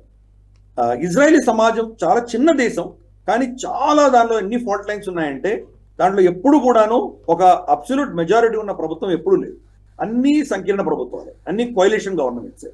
కాబట్టి ఒక సీటు ఒకరికి ఎక్కువ, 2 సీట్లు ఎక్కువ, ఈ తేడాతోటే వాళ్ళు ప్రభుత్వాన్ని ఏర్పాటు చేయగలుగుతున్నారు. కానీ లేకపోతే కనుక అది ఆ దేశం అన్నది చాలా ఫాల్ట్ లైన్స్ చాలా సీరియస్ గా ఉన్నాయి. అటువంటి దేశం, చిన్న దేశం అయినా కానీ. సరే, కండహార్ హైజాక్ జరిగినప్పుడు కూడా మన దేశంలో కూడా అదే పరిస్థితి కదా. టెర్రరిస్ట్ ఎవరున్నారో వాళ్ళు వదిలేయండి, మా వాళ్ళని కాపాడి వాళ్ళని వెనక్కి తీసుకురావండి, సురక్షితంగా వాళ్ళు బతుకుండాలి, ఇటువంటి కోరారు కదా. ఈరోజు ఏమైందో చూసాం. మసూద్ అజర్ ని మనం కండహార్ హైజాక్ లో వదిలేస్తే భారతదేశంలో ఎన్ని విధ్వంసాలు సృష్టించాడు, ఎంత అరాచకం సృష్టించాడు ఇక్కడ. కాబట్టి ఒక్కొక్కసారి అమెరికా పాలసీ ఏంటంటే హైజాకర్లతోటి వాళ్ళు చర్చలు చేయరు. ఒకవేళ షూట్ డౌన్ చేయాలంటే కనుక ఆ 300 మంది చనిపోయినా పర్వాలేదు, కానీ ఆ దేశం సురక్షితంగా ఉండాలి. అటువంటి ఒక టఫ్ స్టాండ్ తీసుకోవాల్సిన ఆవశ్యకత ఉంది. అందుకనే బెంజమిన్ నెతన్యాహు వీళ్ళు ఎంత ఒత్తిడి పెట్టినా కానీ కూడా ఒత్తిడికి లొంగకుండా ఆయన చేయాల్సింది చేసుకుంటూ వెళ్తున్నాడు. హమాస్ ని కంప్లీట్ గా ధ్వంసం చేసి సర్వనాశనం చేసే దిశగా వెళ్తున్నాడు ఆయన.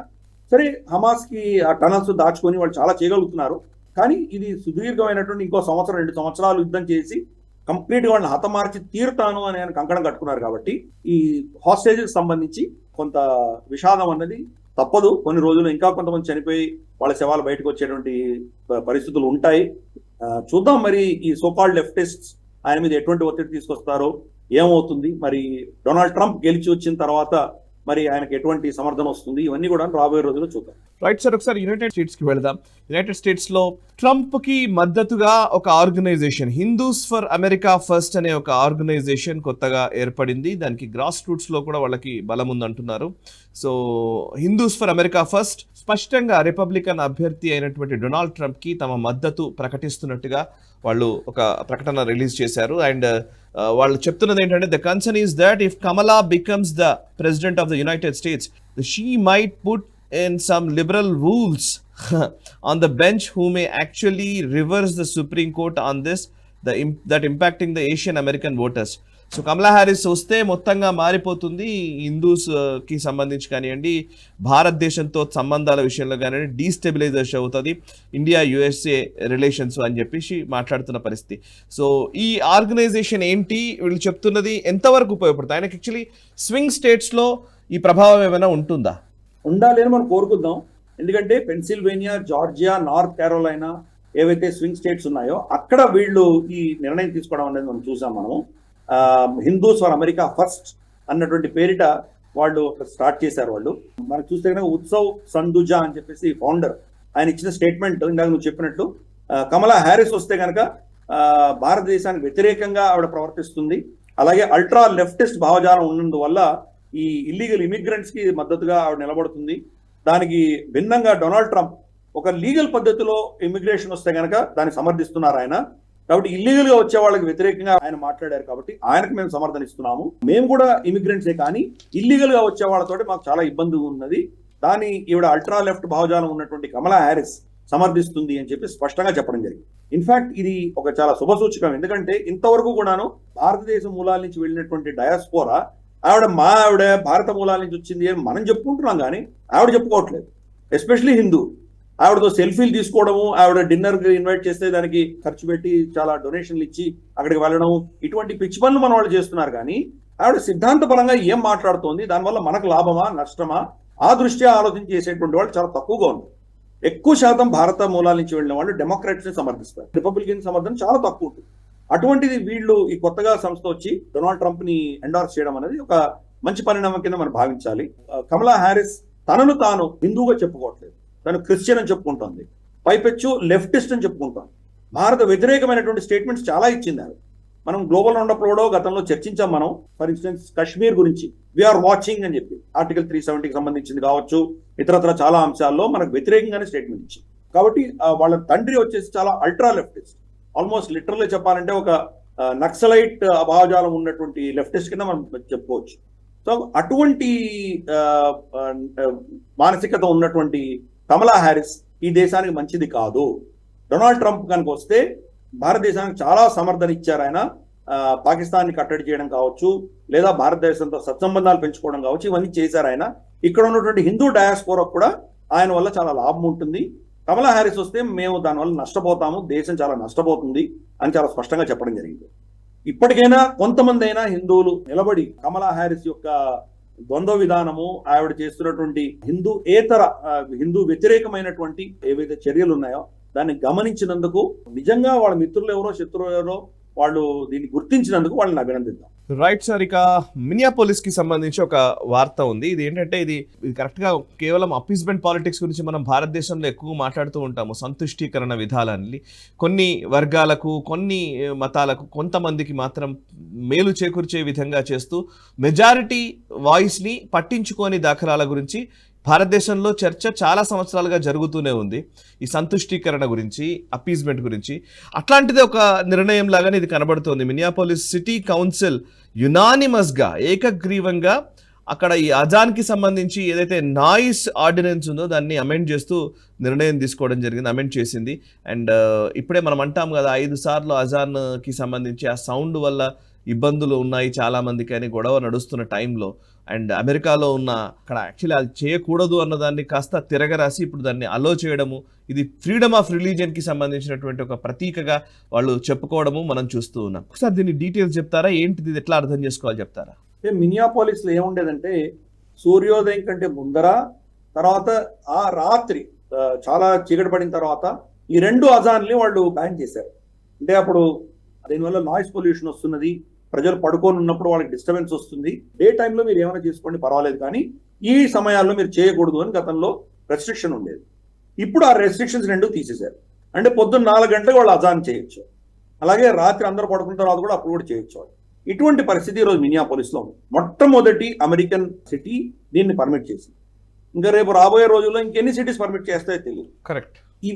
ఈ పరిస్థితులు రావడానికి ఎంత వీళ్ళు నెరేటివ్ బిల్డ్ చేశారో మనం అర్థం చేసుకోవాలి. ఫస్ట్ ఇస్లామోఫోబియా అన్నటువంటి ఒక స్టాండర్డ్ తీసుకొచ్చారు. యునైటెడ్ నేషన్స్ లో కూడా రెజల్యూషన్ పాస్ చేశారు. అంటే ఇంకా మరి హిందూ ఫోబియా లేదా, క్రిస్టియన్ ఫోబియా లేదా, ఇటువంటివన్నీ దీన్ని తిరస్కరించి ఇస్లామోఫోబియా అన్నటువంటిది మాత్రమే వాడు ముందుకు తీసుకొచ్చి దాన్ని తీసుకురావడంతో తెల్లజాతి వాళ్ళు కూడా అమ్మో వీళ్ళని ఇస్లాం ఏమని అంటే కనుక మమ్మల్ని ఇస్లామోఫోబియాలు అంటారేమో అన్న భయంతో ఇస్లాం ఏం చేసినా దాన్ని వ్యతిరేకించకుండా ఉన్నటువంటి పరిస్థితిని తయారు చేశారు. ఫస్ట్ దాన్ని బేస్ తయారు చేశారు. రెండవది ఈ పాలస్తీనియన్ గొడవల్లో విపరీతంగా anti Israel, anti juice, pro Palestinian ఏవైతే ఒక నెరేటివ్ బిల్డ్ అయిందో దానివల్ల ఓటు బ్యాంక్ తయారై, ఓటు బ్యాంక్ తయారయ్యేసరికి ఎస్పెషల్లీ డెమోక్రాటిక్ పార్టీకి సంబంధించిన వాళ్ళు వాళ్ళని తిరస్కరించలేనటువంటి పరిస్థితికి ఈరోజు తీసుకొచ్చారు. పొలిటికల్ గా కూడా వీళ్ళని విస్మరించలేదు, వీళ్ళని తుష్టీకరణ చేయవలసినటువంటి పరిస్థితికి వాళ్ళు తీసుకురాగలిగారు. సో ఇటువంటివన్నీ చేయడంతో కౌన్సిల్లో కూడా వీళ్ళ సంఖ్య పెరగడం మొదలుపెట్టి, సో క్రమేపీ ఒక్కొక్క కౌన్సిల్ని కబ్జా చేసుకుంటారు. ఇది వెస్ట్రన్ ప్రపంచంలో కొత్తదేం కాదు. ఆల్రెడీ లండన్ లో మన సాదిక్ ఖాన్ టేక్ ఓవర్ చేసినట్లు, అలాగే మనకు హంజా యూసుఫ్ మనకు ఫస్ట్ మినిస్టర్ ఇన్ స్కాట్లాండ్ ఉండినాడు ఆయన. అలాగే మనకు చాలా కౌంటీస్ లో మనకు బర్మింగ్హామ్, ఎన్నో సిటీస్ లో అక్కడంతా మేయర్స్ అందరూ కూడాను కంప్లీట్ గా ఇస్లామిక్ మేయర్స్ మనం చూసాము. అదే పరిస్థితి ఈరోజు అమెరికాలో కూడా మనం చూస్తుంది. మినియాపోలిస్ లో మొదలైంది ఇది. మరి ఇది ఎక్కడ ఆగుతుందో మనకు తెలియదు. ఎప్పుడైతే ఈ యొక్క తుష్టీకరణ, ఈ యొక్క అపీజ్మెంట్ పాలిటిక్స్ లో వెళ్తామో దానివల్ల ఇవన్నీ ప్రమాదం వస్తుంది.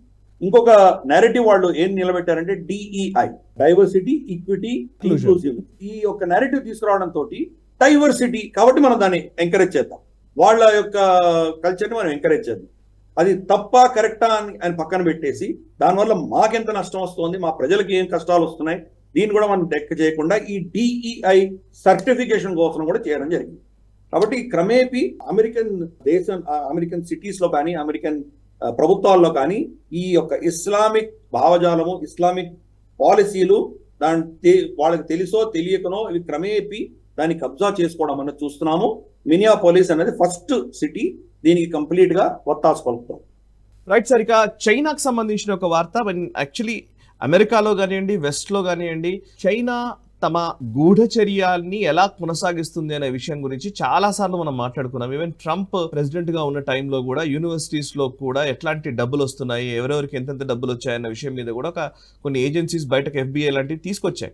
సో ఇప్పుడు రీసెంట్ గా ఇంకొకటి అంశం వచ్చింది. లిండా సున్ ఎవరైతే న్యూయార్క్ గవర్నర్ క్యాథీ హోచెల్ కి ఫార్మర్ ఎయిడ్ అని చెప్తూ ఉన్నారు. లిండా సున్ తాను చైనా స్పైగా, చైనా డబ్బులు తీసుకొని, చైనా దగ్గర నుంచి తీసుకొని గూఢచర్యం చేస్తున్నట్టుగా నిర్ధారించడం జరుగుతోంది.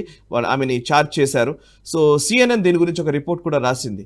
లిండా సున్ మాత్రమే కాదు, ఈవెన్ యూకేకి సంబంధించిన పార్లమెంట్లో యూకే రీసెర్చర్ కూడా చైనా పేలిస్ట్లో ఉన్నట్టుగా, అండ్ ఆస్ట్రేలియన్ MP ఒకరు చైనాకి వత్తాసు పలుకుతున్నట్టుగా, చైనా కోసం పనిచేస్తున్నట్టుగా, ఇట్లా ఒక 2-3 కథనాలు ఈ మధ్య కాలంలోనే తెరపైకి వచ్చాయి. ఒకసారి డీటెయిల్స్ చెప్తారా? చైనా ఎట్లా చేస్తోంది, వాళ్ళ ఆపరేషన్స్ ఎట్లా కంటిన్యూ చేస్తుంది అనేది? అంటే అమెరికా కూడా ఇదే చేస్తుంది, బ్రిటన్ అదే చేస్తుంది, రష్యా అదే చేస్తుంది. KGB ఏజెంట్స్ కావచ్చు, CIA ఏజెంట్స్ కావచ్చు, మొసాడ్ ఏజెంట్స్ కావచ్చు, ప్రతి దేశం కూడా వాళ్ళ స్పైస్ని పెడతారు. కాకపోతే చైనా చేస్తున్నది చాలా క్రూడ్గా దొరికిపోయే దిశగా వాళ్ళు చేస్తున్నారు. ఈ లిండా సున్ అన్నటువంటి వ్యక్తి, ఆవిడ అక్కడ ఉన్నటువంటి న్యూయార్క్ లో ఉన్నటువంటి వాళ్ళ చైనీస్ కౌన్సిలర్ హువాంగ్ హూ అన్నటువంటి వ్యక్తితోటి టచ్ లో ఉన్నటువంటివన్నీ కూడా ఎవిడెన్స్ బయటపడి, అక్కడ టైవాన్ ప్రభుత్వం వాళ్ళ న్యూయార్క్ ప్రభుత్వాన్ని కాంటాక్ట్ చేయడానికి ప్రయత్నం చేస్తుంటే వాళ్ళని బ్లాక్ చేసింది. చైనా యొక్క పర్మిషన్, చైనాతో మాట్లాడి, చైనీస్ అంబాసిడర్ తో మాట్లాడి ఆయన ప్రోద్బలంతో వాళ్ళని ఆపడం జరిగింది. టైవాన్ కి యాక్సెస్ లేకుండా చేసింది. అలాగే డైరెక్ట్ గా చైనీస్ ప్రోగ్రామ్స్ లో ఆవిడ పార్టిసిపేట్ చేయడం, అలాగే ఈవిడ భర్త ఇద్దరు చైనాకి వెళ్ళడము, ఆవిడ భర్త బిజినెస్ కి చైనా దగ్గర నుంచి ఫండింగ్ రావడము, ఇటువంటివన్నీ కూడా ఎవిడెన్స్లు ఉన్నాయి. అలాగే ఆవిడ తను పాలసీలో ఇంప్లిమెంట్ చేసేటప్పుడు మనం ఇందాక మాట్లాడాం కదా, డైవర్సిటీ, ఈక్విటీ, ఇంక్లూజివ్నెస్, దాంట్లో ఈక్విటీ అన్న పదం మొదలుపెట్టింది. ఈక్విటీ అన్న పదం కంప్లీట్ గా కమ్యూనిస్ట్ పదం. ఈక్విటీ అన్నది ఉండదు. ఎవరి కష్టార్జితం ప్రకారం ఎవడెంత సంపాదించగలడో వాడి కెపాసిటీ బట్టి బుద్ధి బట్టి వాడు సంపాదించుకుంటాడు, ఏదో జరుగుతుంది. కానీ అందరినీ సమానంగా చూడాలి, కామన్ ప్రాస్పెరిటీ ఎవరైతే జీ జిన్పింగ్ చెప్తున్నాడో, జాక్ మా నుంచి పైసలు తీసేసుకుని ఇంకెవడికో ఇస్తే కనుక జాక్ మా కొలాప్స్ అయిపోతాడు, అలీబాబా కొలాప్స్ అవుతుంది. ఇటువంటి కమ్యూనిస్ట్ భావజాలం అంతా కూడా అమ్మాయి పాలసీలో, వాళ్ళ గవర్నర్ పాలసీ డాక్యుమెంట్స్ లో, ఈ స్పీచ్ల్లో, వీటన్నిటిలో కూడా ఆవిడ కంప్లీట్ గా పుష్ చేయడం అన్నది మనం చూసాము. దీనికి అంతా కూడాను చైనీస్ అంబాసిడర్ క్లియరెన్స్ ఇచ్చినట్లు, ఈవిడ చేసిన తర్వాత చైనీస్ అంబాసిడర్ కి నేను పలాంటి చేశాను అని చెప్తే కనుక చాలా బాగా చేశావు అని చెప్పి అతని దగ్గర నుంచి మెసేజ్లు, ఇవన్నీ కూడా ఎవిడెన్స్ లో పిఐ ముందు పెట్టి ఆవిడ భర్తని ఇద్దరిని అరెస్ట్ చేశారు. సరే, ఇప్పుడు బెయిల్ మీద బయటకు వచ్చారు. కానీ ఇలాగే ఇందాక నువ్వు చెప్పినట్టు వెస్ట్మిన్స్టర్ లో, అంటే వెస్ట్మిన్స్టర్ అంటే వాళ్ళ పార్లమెంట్ కి సంబంధించి ఒక రీసెర్చర్ యాక్సెస్ ఉండి వాళ్ళ మొత్తం అక్కడ ఉన్నటువంటి ఆర్కైవ్స్ కావచ్చు, అక్కడ ఉన్నటువంటి ఎంపీలు కావచ్చు, సెక్రటరీలు కావచ్చు, వీళ్ళందరితోటి యాక్సెస్ పెట్టుకొని అక్కడ సీక్రెట్స్ అన్ని కూడా తీసుకొని చైనాకు పాస్ ఆన్ చేసేటువంటి పరిస్థితి ఒక రీసెర్చర్ అక్కడ చేశారు. అలాగే ఆస్ట్రేలియాలో అదే పరిస్థితి. సో కాబట్టి ఈ చైనీస్ యొక్క ఇన్ఫ్లుయెన్స్ అనేది ప్రతి దేశంలో కూడా ఉన్నది, భారతదేశంలో కూడా ఉన్నది. కాకపోతే కొన్ని దేశాల వాళ్ళు స్మార్ట్ గా ఏం చేస్తారంటే చైనీస్ డైరెక్ట్ గా వాడుకోకుండా లోకల్ వాళ్ళని వాడుకుంటారు. ఇక్కడ ఆపోజిషన్ పార్టీకి సంబంధించిన వాళ్ళు ఎన్జిఓలో వాళ్ళు ఇక్కడ పనిచేస్తారు. అక్కడ చైనీస్ అమెరికన్స్ లేదా చైనీస్ ఆస్ట్రేలియన్స్ లేదా చైనీస్ బ్రిటిష్ సిటిజన్స్ వీళ్ళని వాడుకుంటున్నారు వాళ్ళు. చైనా ఏమనుకుంటుందంటే చైనా నుంచి వెళ్ళి ఆ దేశంలో వాళ్ళ పౌరసత్వం తీసుకున్నా కానీ కూడా వాళ్ళ లాయల్టీ చైనాకే ఉండాలి అన్నటువంటి భావజాలం వీళ్ళందరినీ కూడా అస్త్రాలుగా వాడుకుంటున్నది. ఈరోజు అమెరికా వాళ్ళని అరెస్ట్ చేయడం జరిగింది. వీళ్ళ మంత్రులకు కానీ, వీళ్ళ కాంగ్రెస్ మెన్ కానీ, సెనేటర్లకు కానీ విపరీతంగా పైసలు అక్కడి నుంచే వస్తున్నాయి. ఇన్ఫాక్ట్ వాళ్ళ ఐటీ ఇండస్ట్రీ కూడా గూగుల్ కానీ, ఫేస్బుక్ కానీ, ట్విట్టర్ కానీ ఇవన్నీ కూడాను చైనాలో బ్యాన్ అయి ఉన్నాయి. కానీ అవన్నీ కూడాను ఫండింగ్ చైనా నుంచే వస్తుంది. కాబట్టి వీళ్ళు చైనాకు వ్యతిరేకంగా ఏం మాట్లాడరు. చైనాకు వ్యతిరేకంగా ఎవరైనా కంటెంట్ పెడితే ఆ కంటెంట్ తీసేయడమో లేదా వాళ్ళ ఛానల్ని బ్యాన్ చేయడం లాంటివి చేస్తున్నారు. కాబట్టి ఇదంతా కూడాను చైనా యొక్క అగ్రెసివ్ పాలసీ. ప్రపంచవ్యాప్తంగా ప్రతి ఒక్కరితో యుద్ధం చేయాలనేటువంటి నైజంతో వాళ్ళు చేస్తున్నారు. ఈ టిప్ ఆఫ్ ద ఐస్బర్గ్ అంటారు కదా, ఈ అమ్మాయి దొరకడం, లిండా సున్ దొరకడం అన్నది చిన్న విషయమే. అమెరికాలో ఒక వేర్లు పాకినట్టు మొత్తం కూడా చైనా వాళ్ళ కబ్జా చేసుకొని ఉన్నారు. చూద్దాం రాబోయే రోజుల్లో మరి ఎన్నికల్లో ఎటువంటి ప్రభావం వాళ్ళు చూపించబోతారో చూడాలి. వెస్టర్న్ హిపోక్రసీ గురించి మనం మాట్లాడాలి ఈ వారం. సో వెస్టర్న్ హిపోక్రసీలో అమెరికా, యునైటెడ్ స్టేట్స్ గవర్నమెంట్ ఇప్పుడు రష్యాకి సంబంధించినటువంటి మీడియా ఆర్గనైజేషన్ ఆర్టీకి సంబంధించి వాళ్ళు ఇష్యూస్ రేజ్ చేస్తూ ఉన్నారు. And recent actions by US treasury department కావచ్చు, జస్టిస్ డిపార్ట్మెంట్ కావచ్చు, ఇంటెలిజెన్స్ ఏజెన్సీస్ కావచ్చు, వీళ్ళందరూ కూడా Russian state actors media outlet RT, ఏదైతే రష్యా టుడే అనే అవుట్లెట్ ఉందో, వీటన్నిటి విషయంలో కొంత వీటిని దబాయించే ఒక ప్రయత్నం అయితే మొదలుపెట్టినట్టుగా కనబడుతోంది. సరే, ఫ్రీడమ్ ఆఫ్ ఎక్స్ప్రెషన్ రష్యాకి వర్తించదు అని మనం అనుకోవాలా? ఇదే హిపోక్రసీ. మీకేమో ఫ్రీడమ్ ఆఫ్ స్పీచ్ ని సమర్థిస్తూ డైలాగులు కొడతారు. ఇప్పుడు భారతదేశంలో కనుక భారతదేశాన్ని ముక్కలు చేయాలి అన్నటువంటి వ్యక్తులను మనం అరెస్ట్ చేస్తే వాళ్ళ ఫ్రీడమ్ ఆఫ్ స్పీచ్ అని మాకు లెక్చర్. ఇంకో జోక్ ఏంటంటే యుఎస్ చెప్తోంది ఆర్టీ అనేది ఫారిన్ ప్రాపగండా టూల్ అని. మరి బీబీసీని ఏమనాలి, న్యూయార్క్ టైమ్స్ ఏమనాలి, వాషింగ్టన్ పోస్ట్ ఏమనాలి, సిఎన్ఎన్ ఏమనాలి? అన్నిటికంటే ముఖ్యం. అవును, సిఎన్ఎన్ కంప్లీట్ గా డెమోక్రాట్ పార్టీ యొక్క ప్రొపగండా టూల్ అది. మన కమలా హారిస్ ని ఆల్రెడీ రికార్డ్ చేసి దాన్ని కంప్లీట్ గా డాక్టర్ చేసి దాన్ని రిలీజ్ చేశారు లైవ్ కింద. ఆవిడ సిఎన్ఎన్ తప్ప ఇంకెక్కడ ఆవిడ ఇంటర్వ్యూ ఇవ్వడానికి సిద్ధపడలేదు, ఎక్స్పోజ్ అయిపోతుంది కాబట్టి. ఇండిపెండెంట్ మీడియాలో ఎక్కడ ఆవిడ ఇంటర్వ్యూ ఇవ్వలేదు. కాబట్టి వీళ్ళు నిజంగా ఫ్రీడమ్ ఆఫ్ స్పీచ్ గురించి మాట్లాడడం అని చాలా హాస్యాస్పదం. ఇదే హిపోక్రసీ, వెస్టర్న్ హిపోక్రసీ. మనం ప్రతి వారం చర్చిద్దాం అనుకున్నాం కాబట్టి ఈసారి మనం ఇదే చర్చిస్తున్నాం. మరి రష్యా టుడేకి ఫ్రీడమ్ ఆఫ్ ఎక్స్ప్రెషన్ లేదా? వాళ్ళు చెప్పినంత మాత్రాన మీ ప్రజలు ప్రలోభాలకు గురైపోతారా? వాళ్ళ ప్రొపగండా వెళ్ళిపోతారా? మీ దగ్గర ఇన్ని పేపర్లు ఉన్నాయి కదా, Washington post, New York times, Guardian, కుప్పలు ఉన్నాయి కదా. మరి మీరు దాన్ని కౌంటర్ చేస్తూ మీరు ఆర్టికల్స్ రాయండి. అదే కదా మీరు చెప్పేది freedom of speech, freedom of expression అంటే. మరి దాన్ని ఆర్టీని బ్యాన్ ఎందుకు చేస్తున్నారు మీరు? అంటే మీలో ఎంత చిత్తశుద్ధి ఉందో మనం చూడొచ్చు. సో మీ దాకా వస్తే ఫ్రీడమ్ ఆఫ్ స్పీచ్ అని పక్కన పెడతారు, ఇంకొకరికి వస్తే, వేరే దేశాలకు వస్తే మీరు లెక్చర్ ఇస్తారు. ఫ్రీడమ్ ఆఫ్ స్పీచ్ ఉండాలి, అది ఉండాలి, ఇది ఉండాలి. ఎరిక్ గార్సెటీ వచ్చేసి ఇక్కడ కంప్లీట్ గా ఆపోజిషన్ పార్టీలనే కలుస్తున్నాడు, భారత వ్యతిరేక శక్తులనే అతను కలుస్తుంది. ఫ్రీడమ్ ఆఫ్ ఎక్స్ప్రెషన్ ఉంది. మనం పోయి అక్కడ ఏదైనా కెనడాలో కానీ లేదా మనకు అమెరికాలో కానీ ఆ దేశానికి వ్యతిరేకంగా ఉన్న శక్తులతో మనం మాట్లాడితే మాత్రం మనం ఏదో ఆ దేశాన్ని చీల్చే దిశగా మనం ప్రయత్నం చేస్తున్నాం అని చెప్పేసి మన మీద వాళ్ళు ఏదో విరుచుపడతారు. సో ఇదంతా హిపోక్రసీ, కంప్లీట్ అమెరికన్ హిపోక్రసీ. వాళ్ళు పెట్టిన రూల్స్ వాళ్ళు పాటించరు. వాళ్ళు కాకుండా ఇంకెవరైనా దాన్ని పాటించకపోతే మాత్రం దాన్ని క్రిటిసైజ్ చేస్తారు. అమెరికా పాటించకపోతే మాత్రం అదేదో చాలా దేశ రక్షణ కోసం చేసినట్లు లేదా ఇంకేదో చాలా గొప్ప విషయాన్ని చేసినట్టు దాన్ని వాళ్ళే సర్టిఫికేట్ ఇచ్చుకుంటారు. అందుకనే ఈ యొక్క పరిస్థితి ఏంటంటే ఈ ఆర్టీకి జరుగుతున్నటువంటి పరిస్థితి ఏదైతే ఉందో మన దేశంలో కూడా జరుగుతుంది, ప్రపంచవ్యాప్తంగా అది చేస్తుంది. రష్యన్ ఇన్ఫర్మేషన్ వాళ్ళు బ్లాక్ చేస్తుంది. లాస్ట్ గ్లోబల్ రౌండప్ మనం చర్చించుకున్నాం కూడా. మార్క్ జకర్బర్గ్ అఫీషియల్ స్టేట్మెంట్ ఇచ్చాడు, నన్ను బైడెన్ ప్రభుత్వం ఒత్తిడి వల్ల చాలా సెన్సార్ చేశాను, నేను బయటికి రానికుండా ఆపాను నేను అని చెప్పి స్పష్టంగా ఒప్పుకున్నాడు. Absolute hypocrisy, American hypocrisy. అలాగే ఇప్పుడు చూస్తే కనుక అమెరికాలో ఉన్నటువంటి యుఎస్ స్టీల్ అన్నటువంటి కంపెనీని జపాన్ చెందినటువంటి నిప్పాన్ స్టీల్ కొనుక్కుందామని ప్రయత్నం చేస్తుంది. మరి మీది ఫ్రీ సొసైటీ కదా, ఓపెన్ సొసైటీ కదా, దాన్ని ఎవరైనా ట్రేడ్ చేయొచ్చు, ఎవరైనా దాన్ని ఏదైనా చేయొచ్చు. అటువంటి ఒక free trade market, free market పెట్టినప్పుడు మీరు నిప్పాన్ స్టీల్ కొనుక్కోవాలి అనుకుంటున్నప్పుడు ఏదో నేషనల్ సెక్యూరిటీ రిస్క్ కింద మీరు దాన్ని పరిగణించి దాన్ని ఆపేస్తుంది. ఎలా ఆపుతున్నారు మీరు? ఆ US steel share holders Nippon steel అమ్మడానికి సిద్ధంగా ఉన్నారు. మీరు ఎందుకు ఆపుతున్నారు వాళ్ళని?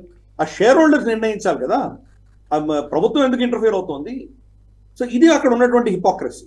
ఇందాక ఒక హిపోక్రసీ, ఇది ఇంకొక హిపోక్రసీ, ఎకనామికల్ హిపోక్రసీ. ఇది మా నేషనల్ సింబల్, నేషనల్ ప్రైడ్, ఏంటంటో పేరు చెప్తున్నారు. అంటే మీకు ఏదర్ మీరు చెప్పినటువంటి so called freedom of speech కానీ లేదా ఫ్రీ మార్కెట్ కానీ ఇవన్నీ ఇంకొకరికి లెక్చర్ ఇవ్వడానికి మీ దాకా వస్తే మాత్రం వాటి మీద ఇంపోజ్ చేస్తారు. సో ఇది కంప్లీట్ గా అమెరికన్ హిపోక్రసీ తప్ప ఇంకోటి ఏం లేదు. సరిగా ఈ వారం వోకిజం కి సంబంధించిన సెగ్మెంట్ లో ఒక విషయం ఉంది. ఇది మనం యాక్చువల్లీ దీని గురించి డిస్కస్ చేయాలనుకున్నాం, చేయలేకపోయాం. కానీ అమెరికాలో ఏదైతే బడ్ లైట్ అనే ఒక బియర్ కంపెనీ వాళ్ళు వోకిజం ని ప్రమోట్ చేయడంలో భాగంగా వాళ్ళ సేల్స్ విపరీతంగా పడిపోయినాయన్న విషయం మీద గతంలో ఒకసారి మాట్లాడేట్టు గుర్తుంది, బట్ ఒక షో చేద్దాం అనుకున్నాం, చేయలేకపోయాము. బట్ బడ్ లైట్ స్టోరీ ఏమో కొంత ట్రాజిక్ గా ఉంటే, అంటే ఒక్కసారిగా వోకిజం ని ప్రమోట్ చేయడంలో భాగంగా ఉండి అమెరికన్ల నుంచి విపరీతమైన వ్యతిరేకతను మూటగట్టుకుంటే, ఇప్పుడు దానికి ఆల్టర్నేట్ గా ప్రత్యామ్నాయంగా వచ్చినటువంటి ఒక అల్ట్రా రైట్ అనే బియర్ కంపెనీ ఇప్పుడు డొనాల్డ్ ట్రంప్ ని ప్రచారంలోకి తీసుకొచ్చి విపరీతమైన సేల్స్ ని పెంచుకుంది. సో వోకిజం పట్ల ఎంత వ్యతిరేకత అమెరికన్ సొసైటీలో ఉంది అనడానికి ఇది నిదర్శనంగా కనబడుతుంది. ఇంకోవైపు అటువైపు కూడా వాళ్ళు స్ట్రాంగ్ గానే ఉన్నారు, రైట్? కరెక్ట్. ఇది ఆ సమాజంలో ఉన్నటువంటి ఫాల్ట్ లైన్స్ స్పష్టంగా కనిపిస్తున్నాయి. చీలిక, పర్ఫెక్ట్ ఒక చీలిక వర్టికల్ గా. వోకిజాన్ని ప్రమోట్ చేస్తున్నటువంటి వాళ్ళు బడ్ లైట్ లో ఒక ట్రాన్స్జెండర్ ఒక దాని పోస్టర్, దాని బొమ్మని ఆ క్యాన్ మీద పెట్టడం తోటి ఎస్పెషలీ దాన్ని వాడేటువంటి middle class hard working brick and motor కంపెనీలో పనిచేస్తున్నటువంటి వైట్ అమెరికన్స్ అది ఎక్కువ తాగేవాళ్ళు, వాళ్ళు దాన్ని వ్యతిరేకించి దాని మీద ఒక క్యాంపెయిన్ చేసి దాన్ని కంప్లీట్ గా నాశనం చేసేసరికి ఆ క్యాంపెయిన్ డైరెక్టర్ ని సస్పెండ్ చేశారు బడ్వైజర్ కంపెనీ. దాన్ని వేరే మార్చే ప్రయత్నం చేశారు కానీ దాన్ని సేల్స్ అంతగా పికప్ అవ్వలేదు. దానికి కౌంటర్ గా ఇప్పుడు అల్ట్రా రైట్ అన్నటువంటి ఒక బియర్ రావడము. 4 క్రితం మనకు డొనాల్డ్ ట్రంప్ మీద జరిగినటువంటి హత్యా యత్నం జరిగిన తర్వాత ఆయన చేతులు పైకి పెట్టి ఫైట్ ఫైట్ ఫైట్ అంటున్నటువంటి ఫోటోగ్రాఫ్ ఏదైతే ఉందో దాన్ని వీళ్ళ అల్ట్రా రైట్ దీని మీద క్యాన్ వాడుకోవడం తోటి వాళ్ళ సేల్స్ విపరీతంగా $1 బిలియన్ పైన వాళ్ళ సేల్స్ రావడం తోటి వాళ్ళు ఏం చేశారంటే కొంత పైసలు డొనాల్డ్ ట్రంప్ క్యాంపెయిన్ కూడా వాళ్ళు డొనేట్ చేశారు వాళ్ళు. అంటే దాంట్లో ఈ యొక్క మిడిల్ క్లాస్ వైట్ అమెరికన్స్ ఈ వోకిజానికి ఎంతో వ్యతిరేకంగా ఉన్నారో మనకు దీనికి స్పష్టంగా అర్థమవుతున్నది. ఆ క్లాస్ ఆఫ్ సమాజంలో ఇటువంటి మెసేజింగ్, యాంటీ వోకిజం మెసేజ్ వెళ్ళేసరికి వాళ్ళు దాన్ని సమర్థిస్తూ మనం చూసాము. అందుకని ఇందాక మనం అనుకున్నట్టు ఫాల్ట్ లైన్స్ చాలా క్లియర్ గా ఉన్నాయి. ఈ లెఫ్ట్ వింగ్ డెమోక్రాట్ పార్టీకి సంబంధించినటువంటి ఈ సోకాల్ DEI, ESG ఈ యొక్క వోకిజం భావజాలం ఉన్నటువంటి ఒక సెగ్మెంట్ ఉంటే కంప్లీట్ గా దీన్ని అపోజ్ చేస్తున్నట్టు సెగ్మెంట్ ఇంకొకటి ఉంది. సో ఆ సమాజం వర్టికల్ గా చీలిపోయింది. దాన్ని ఈ అల్ట్రా రైట్ అన్నది ఎక్స్పోజ్ చేసి దాన్ని వాళ్ళు సొమ్ము కూడా చేస్తుంది. Right sir, thank you very much Giridhar గారు. చాలా విషయాలు మీరు ఎక్స్ప్లెయిన్ చేశారు. ప్రతి గ్లోబల్ రౌండప్ ఖచ్చితంగా చూస్తే మాత్రం ఒక కంటిన్యూస్గా ఒక 10 ఎపిసోడ్లు చూస్తే మాత్రం ప్రపంచం పట్ల ఒక సమగ్రమైన అవగాహన, బేసిక్ అవగాహన అయితే ఖచ్చితంగా వస్తుంది, డౌటే అక్కర్లేదు. Thank you very much for giving such a wonderful information. Thank you very much sir. So చూసారు కదా, ఇది ఈ వారం గ్లోబల్ రౌండప్. వచ్చే వారం గ్లోబల్ రౌండప్ లో మళ్ళీ కలుద్దాము. అంతవరకు నేషనలిస్ట్ హబ్ ని సబ్స్క్రైబ్ చేసుకునే వాళ్ళు వెంటనే సబ్స్క్రైబ్ చేసుకోండి. ఈ వీడియోని 10 మందికి రీచ్ చేసే ప్రయత్నం చేయండి. అండ్ మనసా వాచా కర్మణ దేశ హితం కోసం పరితపిస్తున్న నేషనలిస్ట్ హబ్ NH ప్రైమ్ అనే ఒక OTT ఛానల్ తీసుకొచ్చింది. www.nhprime.in ఈ వెబ్సైట్ లోకి వెళ్ళి NH ప్రైమ్ ని సబ్స్క్రైబ్ చేసుకోవాల్సిందిగా విజ్ఞప్తి చేస్తున్నాను. నమస్తే. ఈ వీడియో మీకు నచ్చినట్టయితే లైక్ చేయండి, 10 మందికి షేర్ చేయండి. అలాగే కామెంట్ల రూపంలో మీ అభిప్రాయాలను మాతో పంచుకోండి. Nationalist hub group of channels ను సబ్స్క్రైబ్ చేసుకుని తెలుగునాట జాతీయవాద జర్నలిజాన్ని ప్రోత్సహించండి. ఈ వీడియో కింద ఉన్న బెల్ ఐకాన్ పై క్లిక్ చేయడం మర్చిపోవద్దు.